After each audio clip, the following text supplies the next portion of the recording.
بسم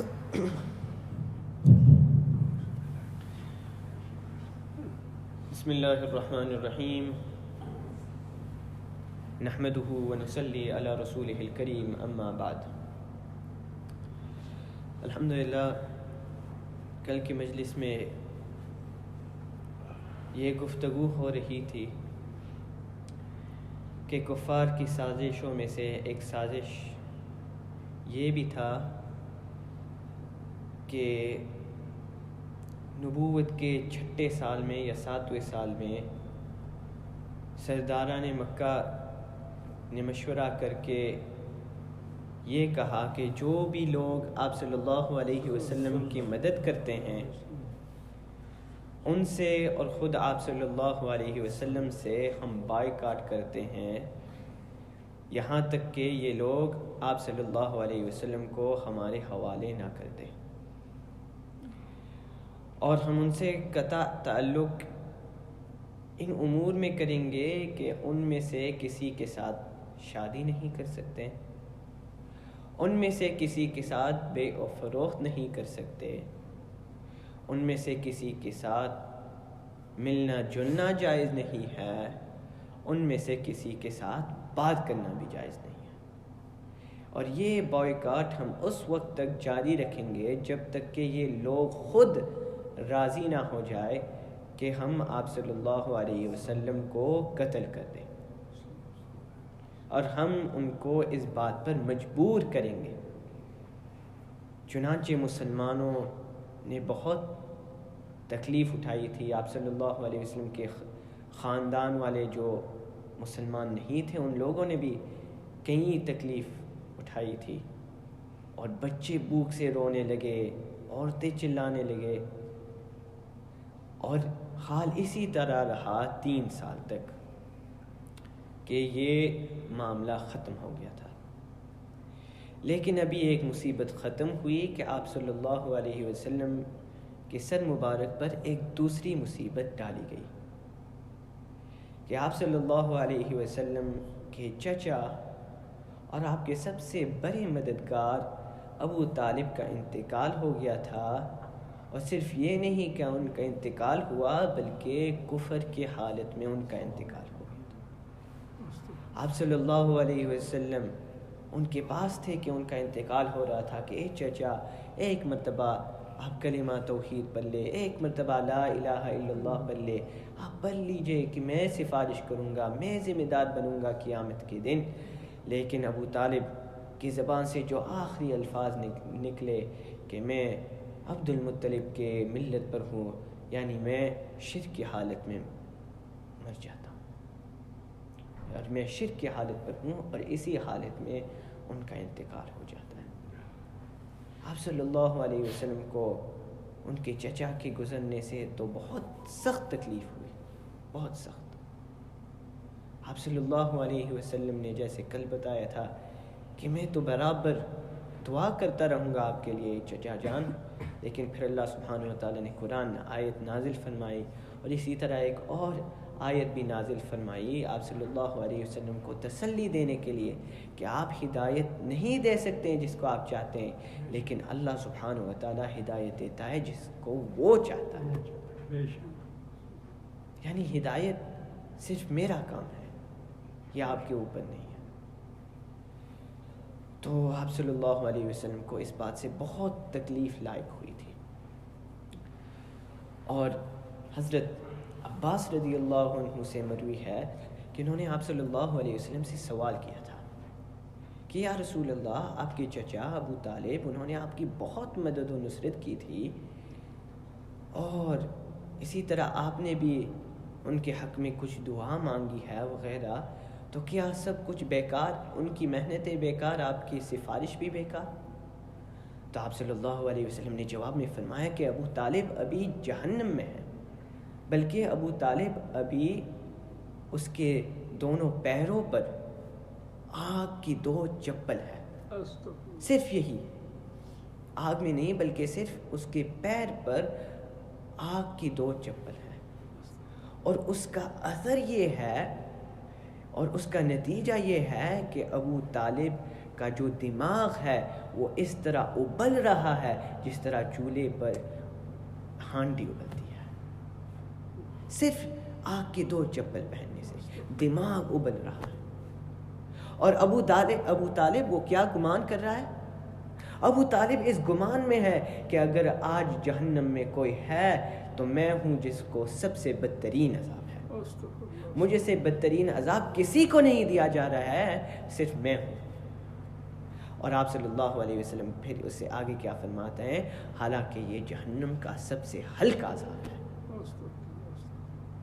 یہ جہنم کا سب سے ہلکا عذاب ہے. اور ابو طالب اس گمان میں ہے کہ آج کسی کو مجھ سے برا عذاب نہیں دیا جا رہا. اور آپ صلی اللہ علیہ وسلم نے پھر فرمایا کہ اگر میری سفارش نہ ہوتی تو آج وہ جہنم کے تہہ میں ہوتا.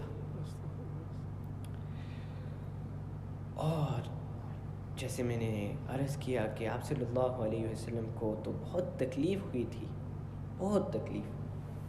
لیکن جیسے کہ میں نے کل بھی بتایا تھا کہ اس سال کا نام کیا رکھا گیا تھا؟ عام الحزن اور عام الحزن، یعنی غم والا سال اور غم کا سال. باقاعدہ نام رکھا گیا ہے مورخین نے کہ یہ غم کا سال ہے. کہ ابھی ابو طالب کا انتقال ہوا کہ 3 دن بعد، کچھ لوگ اور کچھ علماء فرماتے 5 دن بعد، اور زیادہ سے زیادہ 10 دن بعد. ابھی تو ایک بڑے سہارے کا انتقال ہو گیا ہے کہ ابھی سب سے بڑے دوسرے نمبر کے جو سہارے ہیں حضرت خدیجۃ الکبریٰ رضی اللہ عنہا کا انتقال ہو جاتا ہے. ابھی تو آپ صلی اللہ علیہ وسلم اس غم میں تھے کہ دوسری طرف بھی غم لائے. دونوں سہارے چلے گئے. اور حضرت خدیجۃ الکبریٰ رضی اللہ تعالی عنہا یہ وہ شخصیت ہے، یہ وہ عورت ہے جو آپ صلی اللہ علیہ وسلم کی زوجیت میں 25 سال رہی. 25 سال. اور جب آپ صلی اللہ علیہ وسلم کی زوجیت میں تھی تو آپ صلی اللہ علیہ وسلم نے کسی اور سے شادی نہیں کی تھی. اور یہ وہی عورت ہے کہ جب آپ صلی اللہ علیہ وسلم کو غار حرا میں اسلام اور سب سے پہلے وہی نازل ہوئی تو سہارا دینے کے لیے حضرت خدیجہ رضی اللہ عنہا تھی. اور جب آپ صلی اللہ علیہ وسلم اسلام کا اعلان فرماتے ہیں اور غار حرا سے نیچے آتے ہیں تو سب سے پہلے ایمان لانے والی کون ہے؟ حضرت خدیجۃ الکبریٰ. ارے حضرت خدیجۃ الکبریٰ رضی اللہ عنہا یہ تو وہ خاتون ہے جس کے متعلق حدیث شریف میں ایک روایت ہے کہ ایک مرتبہ حضرت خدیجہ گھر سے باہر تھی کہ حضرت جبرائیل علیہ السلام آپ صلی اللہ علیہ وسلم پر نازل ہوتے ہیں اور کہتے ہیں کہ یا رسول اللہ یہ خدیجہ ہے جو آپ کے لیے ابھی کھانا لینے کے لیے نکلی ہے.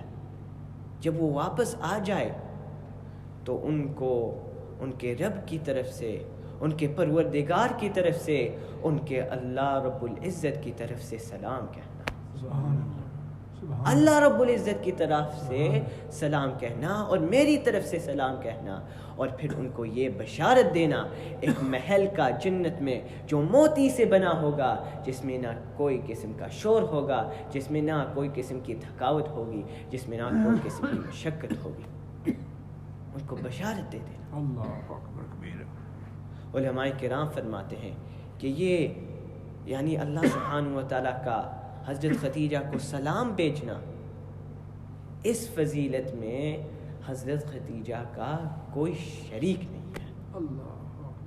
کہ حضرت خدیجہ کو اللہ سبحانہ و تعالیٰ نے سلام بھیجا تھا. اور پھر جب حضرت خدیجہ رضی اللہ عنہا کو آپ صلی اللہ علیہ وسلم نے یہ پیغام پہنچایا تھا تو اس سے اندازہ معلوم ہو جاتا ہے کہ حضرت خدیجہ کتنی ذہین تھی. کہ آپ صلی اللہ علیہ وسلم نے فرمایا کہ اللہ رب العزت نے آپ کو سلام بھیجا ہے. تو حضرت خدیجہ نے ایسا نہیں کہا کہ وعلیک السلام یا اللہ پر سلام ہے، بلکہ حضرت خدیجہ رضی اللہ عنہ نے جواب دیا کہ اللہ خود سلامتی ہے. یعنی اتنے ذہین تھے، معلوم تھا ان کو کہ اللہ کو ہم کیسے کہہ سکتے کہ وہ علیک السلام؟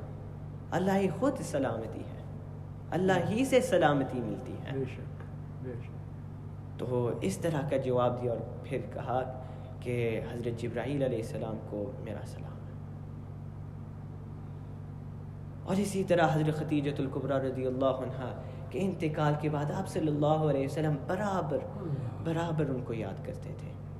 آپ صلی اللہ علیہ وسلم کبھی کوئی جانور ذبح کرتے تو حکم دیتے کہ یہ خدیجہ کی سہیلیوں کو دے دینا، خدیجہ کو دوست کو دے دینا۔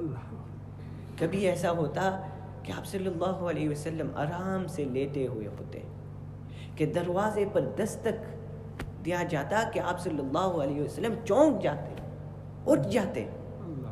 کیوں؟ کیونکہ یہ جو دستک ہے یہ میرے خدیجہ جیسا دستک آواز ہے، کیونکہ یہ حضرت خدیجہ کی بہن دستک دے رہی ہوتی ہے کہ یہ جو دستک ہے یہ میرے خدیجہ جیسی دستک کی آواز آ رہی ہے۔ آپ صلی اللہ علیہ وسلم چونک جاتے اور دروازے کی طرف بھاگتے۔ اللہ سبحانہ و تعالی ہمیں بھی اس طرح کی محبت عطا فرمائے کہ جب ہمارا انتقال ہو جائے تو ہمارے گھر والے، ہمارے رشتہ دار ہم کو بھی اس طرح یاد کریں۔ اسی طرح حضرت عائشہ رضی اللہ عنہا فرماتی ہے، اور آپ لوگوں کو تو معلوم ہوگا کہ حضرت خدیجہ کو ایک منٹ کے لیے اگر ہم مستثنا کر دیں، الگ کر دیں، تو آپ صلی اللہ علیہ وسلم کے ازواج مطہرات میں سے آپ صلی اللہ علیہ وسلم کو کس کے ساتھ سب سے زیادہ محبت تھی؟ حضرت عائشہ رضی اللہ تعالیٰ۔ حضرت عائشہ رضی اللہ تعالیٰ عنہ سے سب سے زیادہ محبت تھی، یہاں تک کہ جب آپ صلی اللہ علیہ وسلم اپنے مرض الموت میں تھے، یعنی اس بیماری میں جس میں ان کا انتقال ہو گیا تھا، تو آپ صلی اللہ علیہ وسلم روزانہ پوچھتے کہ آج میری باری کہاں ہے، آج میں کہاں ہوں، آج کس کے گھر جانا ہے۔ آپ صلی اللہ علیہ وسلم معلوم کرنا چاہتے تھے کہ عائشہ کی باری کب ہے، بار بار پوچھتے، یہاں تک کہ ازواج مطہرات سمجھ گئی کہ آپ صلی اللہ علیہ وسلم حضرت عائشہ کے پاس جانا چاہتے ہیں۔ تو تمام ازواج مطہرات نے بخوشی اپنے باری کو حضرت عائشہ کو دے دیا تھا، یہاں تک کہ حضرت عائشہ رضی اللہ عنہا فرماتی ہے کہ آپ صلی اللہ علیہ وسلم کے آخری سانس نکل رہے ہیں، آپ صلی اللہ علیہ وسلم کا انتقال ہو رہا ہے، اور حال تو یہ ہے کہ آپ صلی اللہ علیہ وسلم کا سر مبارک میرے سینے پر ہے۔ آپ صلی اللہ علیہ وسلم کے آخری سانس نکلتے ہیں اور ان کا سر مبارک میرے سینے پر ہے۔ ہمارے ایک استاد ہوتے کہ وہ اس بات پر کہتے کہ کتنے لوگ ہیں، کتنے علماء ہیں جو دعا کرتے ہیں کہ مجھے اللہ سبحانہ و تعالیٰ موت دے، سجدے کے حالت میں، رکوع کے حالت میں، لیکن ہمارے ایک استاد نے فرمایا کہ میں تو دعا مانگتا ہوں کہ اللہ سبحانہ و تعالیٰ مجھے اس طرح موت عطا فرمائے جس طرح اللہ سبحانہ و تعالیٰ نے آپ صلی اللہ علیہ وسلم کو موت عطا کی۔ اور اسی طرح حضرت عائشہ رضی اللہ عنہا فرماتی ہے کہ سب سے آخری چیز جو آپ صلی اللہ علیہ وسلم کے حلق مبارک سے نیچے اترا تھا وہ میرا لعاب تھا۔ یعنی اس سے اندازہ لگا سکتے ہیں کہ آپ صلی اللہ علیہ وسلم کو حضرت عائشہ رضی اللہ عنہا سے کتنا اور کتنی محبت تھی۔ تو یہی حضرت عائشہ جسے آپ صلی اللہ علیہ وسلم کو بے پناہ محبت، یہی حضرت عائشہ رضی اللہ عنہا فرماتی ہے کہ آپ صلی اللہ علیہ وسلم کے ازواج مطہرات میں سے مجھے کسی پر اتنی غیرت نہیں آئی تھی جتنے مجھے حضرت خدیجہ پر آئی تھی۔ حالانکہ جب میری شادی ہوئی آپ صلی اللہ علیہ وسلم سے تو حضرت خدیجہ کا تو انتقال ہو گیا تھا، اس وقت تو وہ میری سوکن بھی نہیں تھی، لیکن دوسرے ازواج کے مقابلے میں جو میری سوکن تھی مجھے زیادہ غیرت حضرت خدیجہ پر تھی۔ ایک مرتبہ حضرت عائشہ رضی اللہ عنہا فرماتی ہے کہ آپ صلی اللہ علیہ وسلم حضرت خدیجہ کی برابر اور بار بار تعریف کرتے رہے تو مجھے ایک دفعہ غصہ آ گیا تھا کہ یا رسول اللہ آپ خدیجہ کو کیوں بار بار یاد کرتے ہیں؟ ہم ہیں، میں ہوں، جوان ہوں، میں ہوں نا، آپ کیوں یاد کرتے ہو حضرت ختیجہ کو؟ تو آپ صلی اللہ علیہ وسلم نے جواب میں فرمایا کہ میری ختیجہ تو اس طرح تھی اور اس طرح تھی، اور پھر دوبارہ تعریف کرنا شروع کرنے لگتے۔ اور پھر آپ صلی اللہ علیہ وسلم ایک چیز یہ بھی فرماتے کہ محبت اس وجہ سے میں کرتا ہوں کہ میرے اولاد ان سے ہیں۔ تو یہ بھی یاد رکھ لینا چاہیے کہ آپ صلی اللہ علیہ وسلم کے جو تمام اولاد ہیں وہ سب کے سب سوائے ایک کے حضرت ختیجہ رضی اللہ عنہا سے ہیں۔ آپ صلی اللہ علیہ وسلم کے کل 4 صاحبزادیاں تھیں اور کل 3 صاحبزادے تھے، اور ان میں سے 6 یعنی 4 صاحبزادی اور 2 بیٹے حضرت ختیجہ رضی اللہ عنہا سے تھے، اور صرف ایک بیٹے حضرت ابراہیم حضرت ماریہ قبطیہ رضی اللہ عنہا سے۔ اور آپ صلی اللہ علیہ وسلم کی جو 4 صاحبزادیاں ہیں، ایک تو ہے حضرت زینب رضی اللہ عنہا، ایک تو ہے حضرت ام کلثوم رضی اللہ عنہا، ایک ہے حضرت رقیہ رضی اللہ عنہا، اور ایک ہے حضرت فاطمہ رضی اللہ عنہا۔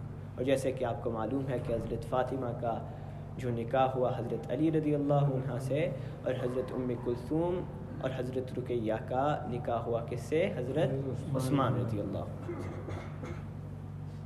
تو یہ ہے آپ صلی اللہ علیہ وسلم کے 4 صاحبزادے، اور آپ صلی اللہ علیہ وسلم کی جو 2 صاحبزادے ہیں حضرت ختیجہ کی طرف سے، ایک کا نام ہے قاسم۔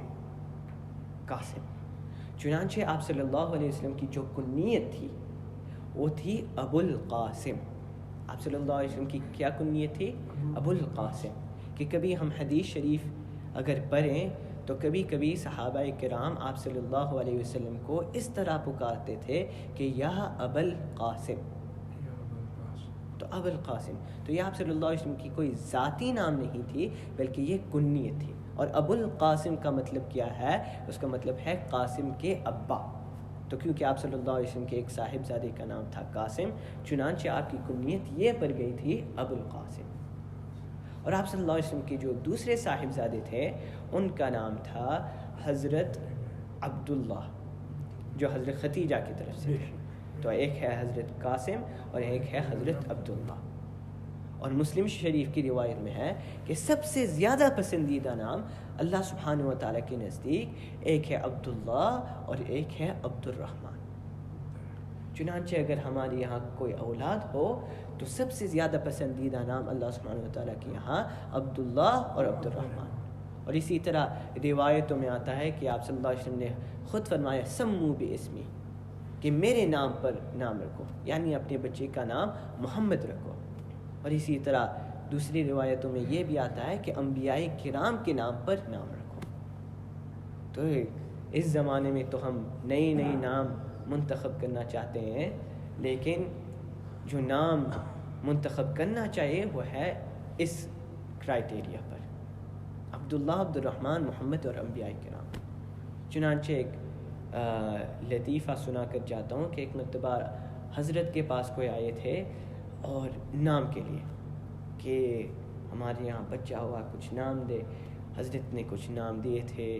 ایک مرتبہ دوسرے دن واپس آئے کہ یہ نہیں، دوسرے تیسرے دن چوتھے دن، تو پھر حضرت نے کہا کہ میں نے اتنے سارے نام دیے، کیا ہوا؟ تو کہتے کہ گھر والی کوئی نیا نام چاہتی ہے، انوکھا نام، کسی کا نام یہ نہ ہو ایسا نام چاہتی ہے۔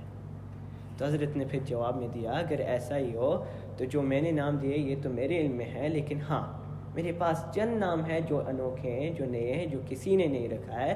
اگر ایسا ہو تو ایسے نام رکھ لینا، کتا، بلی، بچھو، سانپ، کیونکہ یہ ایسے نئے نام ہیں جو کسی نے نہیں رکھا ہے۔ تو نام رکھنا ہو تو محمد، عبداللہ، عبد الرحمن اسی طرح رکھ لو۔ اور یہ ہوئے آپ صلی اللہ علیہ وسلم کے 2 صاحبزادے، اور جیسے میں نے کہا کہ ایک صاحبزادے وہ آپ صلی اللہ علیہ وسلم کے حضرت ختیجہ کے علاوہ سے حضرت ماریہ قبطیہ سے تھے، اور وہ تھے حضرت ابراہیم۔ تو ان تینوں صاحبزادوں کا چھوٹے عمر میں انتقال ہو گیا تھا، یہاں تک کہ روایت میں آتا ہے کہ جب حضرت ابراہیم کا انتقال ہو گیا تھا تو آپ صلی اللہ علیہ وسلم حضرت ابراہیم کو لیے ہوئے ہیں، گود میں پکڑ رہے ہیں اور آپ صلی اللہ علیہ وسلم کے آنکھ مبارک سے آنسو بہہ رہے ہیں. وَإِنَّا بِفِرَاقِكَ يَا إِبْرَاهِيمُ لَمَحْزُونُونَ کہ ابراہیم ہم تمہاری جدائیگی سے بہت غمگین ہیں. اور آپ صلی اللہ علیہ وسلم کے آنکھ مبارک سے آنسو نکل رہے. تو ان تینوں اولاد کا انتقال یہ بچپنے میں ہو گیا تھا. تو آپ صلی اللہ علیہ وسلم اپنی ایک وجہ جو بتاتے تھے کہ محبت اس وجہ سے کرتا ہوں کہ ان سے اولاد ہے. تو حضرت خدیجہ رضی اللہ عنہا کا انتقال ہو گیا تھا، اور 3 یا 5 یا 10 دن بعد ابو طالب کے گزرنے کے بعد آپ صلی اللہ علیہ وسلم بہت غم زدہ ہے. دونوں غم اکٹھے ہو گئے. اور پہلے تو جیسے کہ ہم بتا چکے ہیں کہ ابو طالب آپ صلی اللہ علیہ وسلم کے بہت بڑے سہارے تھے، کہ کفار اگر آپ صلی اللہ علیہ وسلم کو تکلیف دینا چاہتے تھے تو ابو طالب روکتے تھے لوگوں کو، اور لوگوں کو ہمت نہ ہوتی کیونکہ ابو طالب ہے.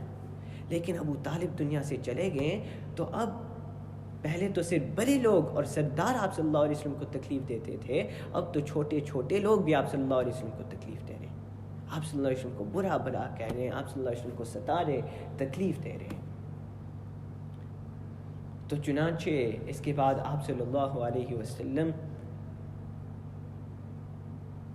طائف کی طرف سفر کا قصد فرماتے ہیں کہ جو مکہ والے ہیں وہ اسلام قبول نہیں کر رہے ہیں، تو اب طائف جانا چاہیے. طائف یہ مکہ مکرمہ سے کچھ فاصلے پر ہے، تو آپ صلی اللہ علیہ وسلم طائف کی طرف چلے کہ شاید یہ لوگ اسلام قبول کر لیں. آپ صلی اللہ علیہ وسلم طائف پر پہنچے اور وہاں کے 3 سردار تھے. 3 تو آپ صلی اللہ علیہ وسلم نے ان کے سامنے اسلام پیش کیا، لیکن تینوں نے آپ صلی اللہ علیہ وسلم کو بدترین جواب دیا تھا، اور بہت سختی سے آپ صلی اللہ علیہ وسلم کو دھتکار دیا تھا. اور بلکہ صرف اسلام قبول کرنے سے انکار نہیں کیا تھا، بلکہ انہوں نے پھر کچھ نوجوانوں کو آمادہ کیا تھا اس بات پر کہ آپ صلی اللہ علیہ وسلم جب چلے تو آپ صلی اللہ علیہ وسلم پر پتھر برساؤ، آپ صلی اللہ علیہ وسلم پر پتھر پھینکو. چنانچہ آپ صلی اللہ علیہ وسلم طائف سے نکل رہے ہیں کہ یہ بے وقوف نوجوان آپ صلی اللہ علیہ وسلم پر پتھر پھینک رہے ہیں. پتھر پھینکا جا رہا. آپ صلی اللہ علیہ وسلم کا جسم مبارک خون آلودہ ہو رہا ہے، خون نکل رہا ہے آپ صلی اللہ علیہ وسلم کے بدن مبارک سے. آپ صلی اللہ علیہ وسلم مار کھاتے یہاں تک کہ آپ صلی اللہ علیہ وسلم بیٹھ جاتے تکلیف کی وجہ سے. تو یہ بدبخت آپ صلی اللہ علیہ وسلم کو کندھے سے اٹھاتے صرف اس وجہ سے کہ آپ صلی اللہ علیہ وسلم اٹھ جائے اور ہم اور پتھر پھینکیں، کہ ہم آپ صلی اللہ علیہ وسلم کو اور تکلیف دیں. آپ صلی اللہ علیہ وسلم پتھر کھا کر بے ہوش بن جاتے ہیں. حضرت عائشہ رضی اللہ عنہا سے مروی ہے کہ حضرت عائشہ رضی اللہ عنہا نے آپ صلی اللہ علیہ وسلم سے پوچھا کہ کیا یا رسول اللہ احد کے دن سے احد کے دن سے کوئی زیادہ سخت دن گزرا ہے؟ کہ احد کے دن آپ صلی اللہ علیہ وسلم کو بھی بہت سخت تکلیف دیا گیا تھا. آپ صلی اللہ علیہ وسلم پر پتھر پھینکا گیا تھا. آپ صلی اللہ علیہ وسلم کے جو دانت مبارک ہے وہ شہید ہو گیا تھا، کہ دانت کا کچھ حصہ ٹوٹ گیا تھا. آپ صلی اللہ علیہ وسلم کا ہونٹ مبارک زخمی ہو گیا تھا، پیشانی مبارک زخمی ہو گیا تھا، جو آنکھ کے نیچے کا جو ابھرا ہوا ہڈی ہے وہ اس میں ایک بہت بڑا زخم ہو گیا تھا. تلوار آپ صلی اللہ علیہ وسلم پر ماری گئی تھی. تو آپ صلی اللہ علیہ وسلم کو احد کے دن بہت سخت ستایا گیا تھا. تو کیا حضرت عائشہ پوچھتی ہے کہ کیا احد کے دن سے بھی زیادہ کوئی سخت دن گزرا ہے؟